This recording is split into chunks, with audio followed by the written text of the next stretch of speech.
Si vous êtes quelqu'un d'important, ne cherchez plus.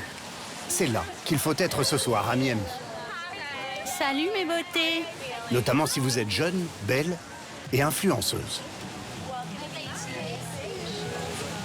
Bienvenue à l'ouverture du Baoli.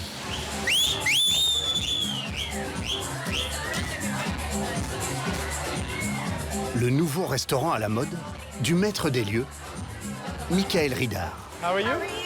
Comment vas-tu? Contente de te voir. How's everything? Oh, what's up? How do you like the new decor? Un Français, installé à Miami depuis 16 ans, considéré comme l'un des rois de la nuit. Il y possède déjà 4 restaurants. Could we have two more cocktails on me? Yeah. Thank you. They're gonna get you the cocktail so you can try. Un pari pour Michael et ses associés, dans une ville où des dizaines de restaurants haut de gamme ouvrent chaque année. 2 recettes à Miami, une cuisine photogénique, comptez 130 € par personne, et évidemment l'ambiance. Miami aime la fête. On ne vient pas ici pour être discret.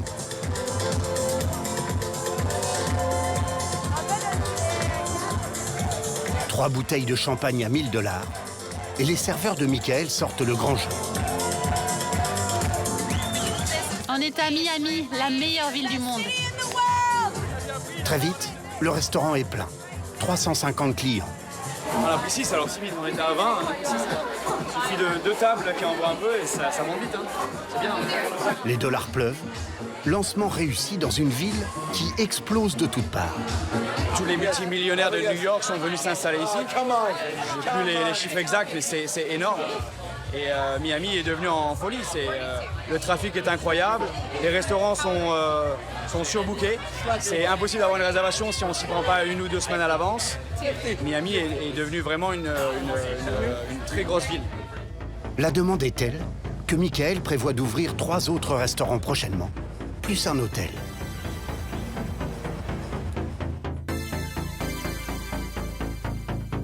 Tout est parti du Covid. Les États-Unis se ferment, mais la Floride décide de rester entièrement ouverte. Les riches Américains confinés viennent donc se réfugier à Miami et redécouvrent cette ville, son bord de mer, sa douceur de vivre et surtout, sa fiscalité avantageuse. Il n'y a même pas d'impôt sur le revenu. Depuis, Miami semble folle. Les quartiers d'affaires sortent de terre à coups de milliards d'euros. Vous voulez que votre Ferrari soit garé dans votre salon ? C'est possible. Des yachts à 50 millions $, des îles privées avec des villas à 35 millions $. Cette voiture, j'adore ma Rolls-Royce.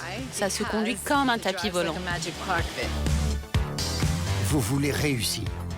Cela tombe bien, Miami ne demande qu'à dépenser de l'argent pour attirer les jeunes prodiges des nouvelles technologies et devenir la première ville économique des États-Unis, la capitale des capitaux.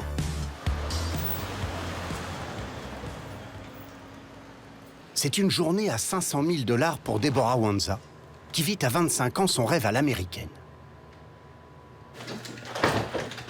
Dans la valise. Ici, on est dans l'appartement d'une copine. On est arrivé il y a 1 mois à peu près. Donc elle a 2 appartements, donc elle nous a gentiment passé un de ses appartements. Elle est venue avec un simple visa touriste et dans quelques heures, elle va présenter avec son associée Aurélia son projet de start-up à de richissimes hommes d'affaires.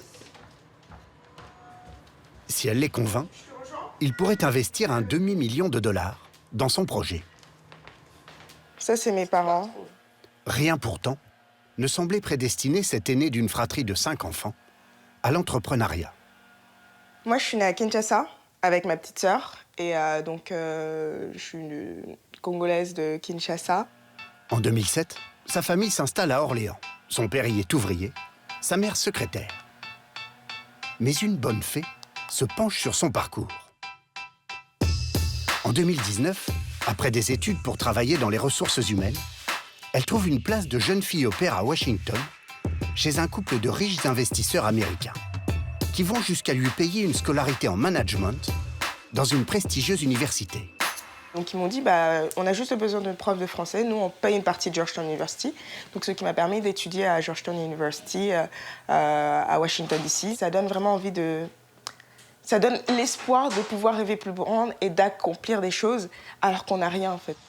Pour convaincre les investisseurs, elle n'aura que 7 minutes. Waouh.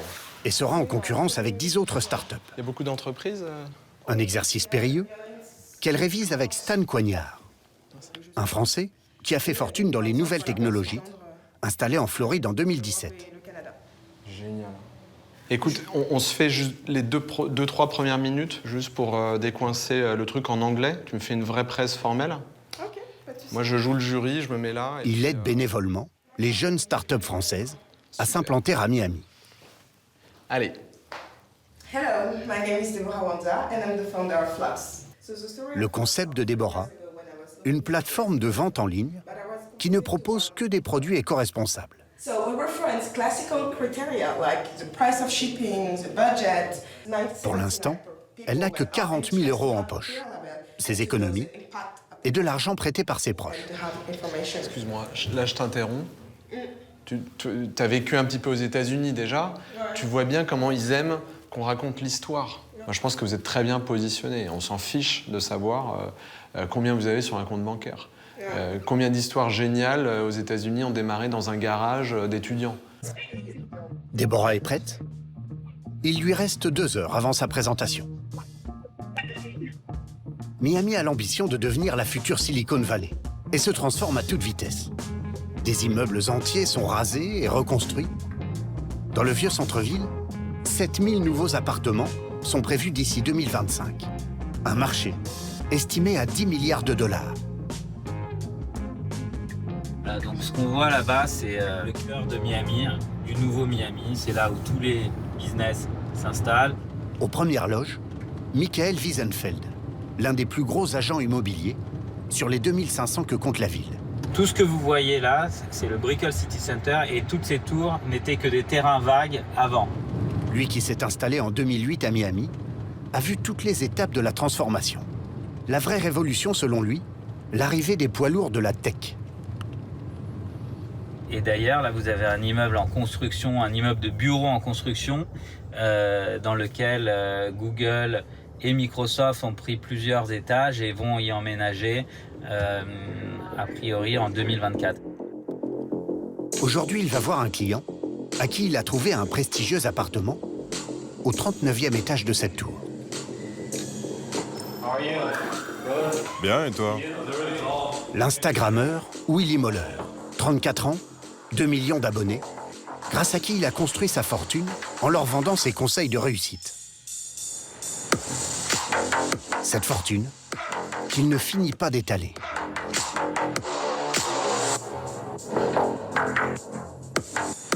Le moment où il va par exemple acheter sa Ferrari à 250 000 $.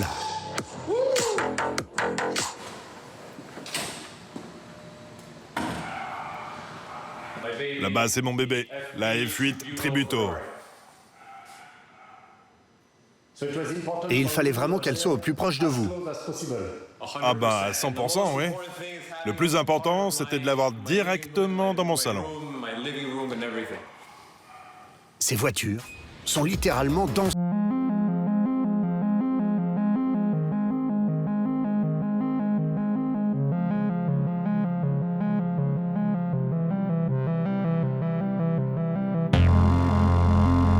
Rien de moins. Et ça marche. Tous les appartements sont vendus ou loués. Et Willy n'a pu s'y installer que grâce au réseau de Michael Wiesenfeld. C'est totalement américain. Je pense qu'en France ou en Europe, peut-être à Londres, ça passerait pas. Je pense qu'en Asie, il doit y en avoir. Mais c'est typiquement américain. Voilà. C'est des choses qu'on voit nulle part ailleurs. Combien ça coûte de vivre ici?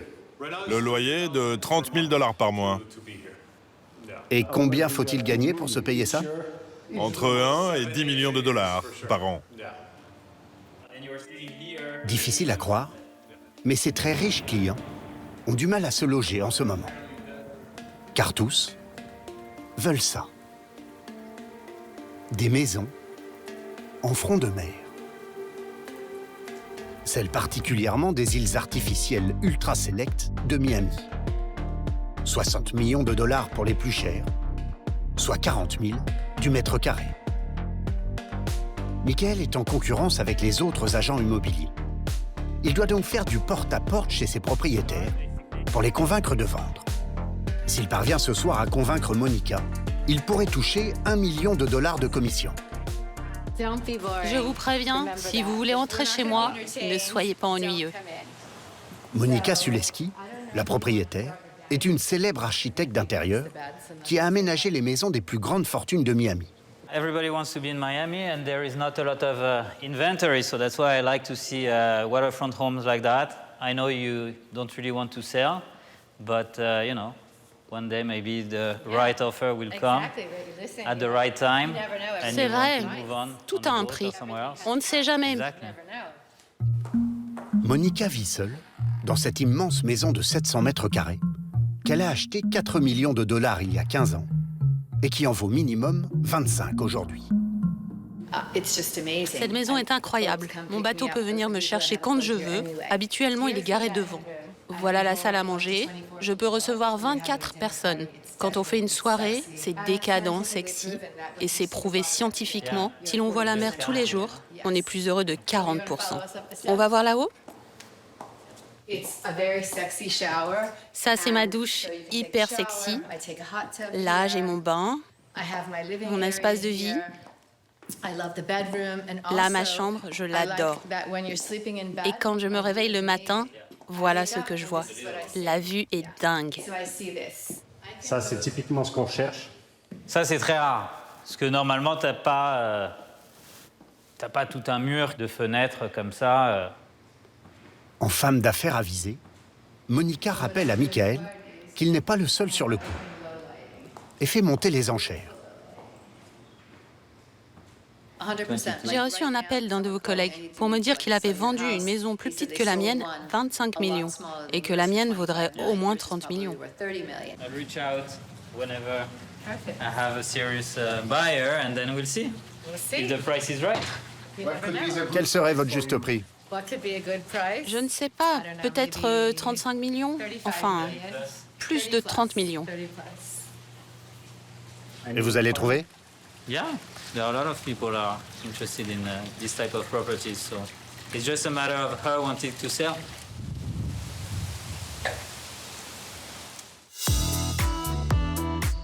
Miami ne se contente pas d'être la ville la plus dynamique des États-Unis. Elle ambitionne de devenir un carrefour majeur entre l'Amérique du Nord et l'Amérique du Sud. Le visionnaire derrière tout cela, le voici, Moïse Mana. Montre-lui ce qu'on fait. La superstar des promoteurs américains. Un homme calme et discret qui achète et remodèle Miami à coups de milliards.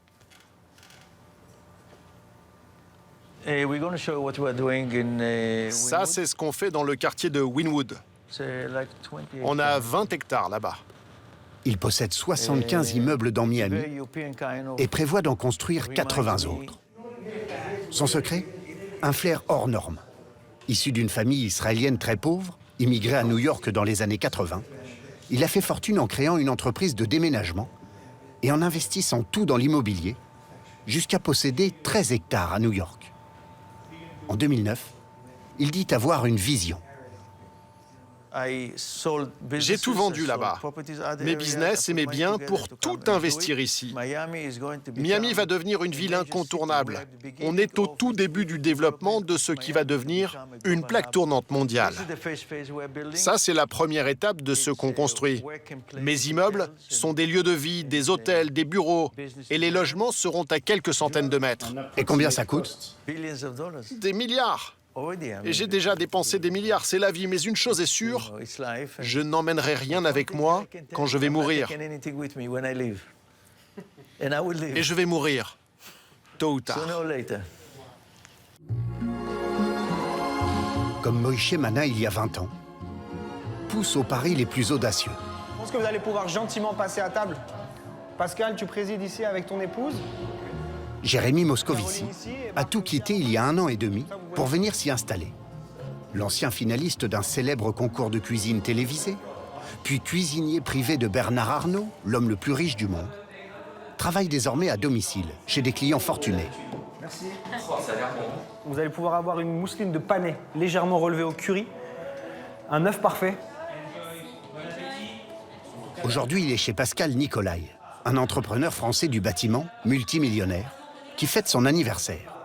Il y a une vraie nécessité de surprendre. C'est des gens qui toute l'année font du business et qui veulent justement des menus de dégustation 3 étoiles sur des gros dîners. Ils aiment aussi la bonne bouffe, quoi. La bouffe bien travaillée, bien épurée, mais la bouffe de tous les jours. Pas celle de tout le monde quand même. Risotto aux truffes, bœuf braisé aux olives Kalamata. Ses clients réguliers sont Brad Pitt, Serena Williams et même un ancien président américain. Une quinzaine de clients par mois. Prix du repas, 500 $ par personne. Et selon son client du jour, ce n'est pas assez cher pour Miami. Ce qu'ils estiment, c'est que plus ils payent cher, plus ils ont de qualité. Absolument. Oui, bien sûr. Il va acheter cette maison, il va payer 800 000 €. Et c'est peut-être sa 3e maison ou sa 5e maison. Ah ouais. Happy birthday to you. Merci. Pour autant, Jérémy sait que cette clientèle richissime est volatile. Les gens sont dans des sphères très privées.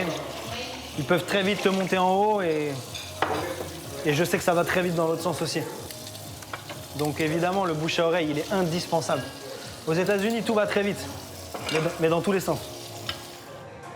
Voilà pourquoi il savoure son aventure américaine, avec prudence. Lui ne vit pas encore dans cette maison de 30 millions $.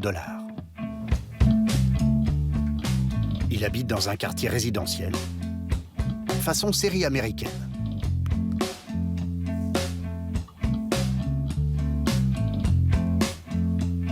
Si tu marques une fois, tu peux me donner un gage. Il s'y est installé avec son fils Nathan et sa femme Marine. C'est les journées d'après école et après travail aussi. C'est des moments qui sont importants, ça. Le premier qui touche maman, il a gagné. Jérémy travaille 100 heures par semaine, avec 2 semaines de vacances seulement par an. Je vais pas te mentir, je suis fracassé. En revanche, il gagne minimum 50 000 $ par mois. Un salaire énorme, mais attention, Tu veux quoi? Tu veux raisin, framboise, pastèque, c'est bien? le coût de la vie est en rapport. On a 6 000 $ de loyer. On a 2 000 $ de l'école privée de notre fils. On a 2 000 $ de mutuelle. On a entre 2,5 et 3 de courses par mois. 15 000 $ de charges mensuelles. Et évidemment, aucune aide d'aucune sorte si son entreprise venait à faire faillite. Les premiers mois, j'allais me coucher à côté de ma femme, on se disait bonne nuit, on s'embrassait, elle s'endormait, je revenais, je me mettais sur le canapé et je me disais putain, c'est chaud quand même. C'est chaud, on est le 15, on est le 16, il y a ça qui va tomber. On est en train de taper dans la cagnotte, il faut que ça bouge, il faut que ça se mette en place. Michael a sorti la tête de l'eau. Pour Déborah et son associée Aurélia, ce n'est que le début des nuits blanches. Côté investisseur, je pense qu'il y en a 3, 2 hommes, une femme, une qui a travaillé chez Google. On va tout gagner. On va tout gagner. On a le meilleur projet, on a la meilleure équipe, on a la meilleure stratégie. Ouais. Je vois pas ce qu'il pourrait... We are the best. We're going to do it. Aujourd'hui, elles espèrent décrocher 500 000 $ pour démarrer. C'est le grand moment des 7 minutes pour convaincre au French Tech Capital Days, les journées de la tech française. Comme 10 autres startups, elles ont face à elles 9 femmes et hommes d'affaires qui pèsent plusieurs centaines de millions de $ et pourraient investir s'ils croient à leur projet. We are welcoming Flux, a very special search engine. They will explain. Good afternoon, everyone. As we like to say in French, le meilleur pour la fin. Today, Les 2 filles connaissent leur présentation par cœur. consumption and conscious capitalism. Imagine a world where every time you make a purchase, you make a difference. Mais la tension va quand même monter d'un cran. Elle bafouille. Today, before people and planet. Today, people prioritize this kind of, people use buzzwords such as sustainable, ethics. Elles n'auront pas aujourd'hui les 500 000 $ qu'elles avaient espérés. Mais tout n'est pas perdu. Elles ont tout de même décroché la semaine prochaine un rendez-vous avec des investisseurs présents dans la salle. L'aventure continue.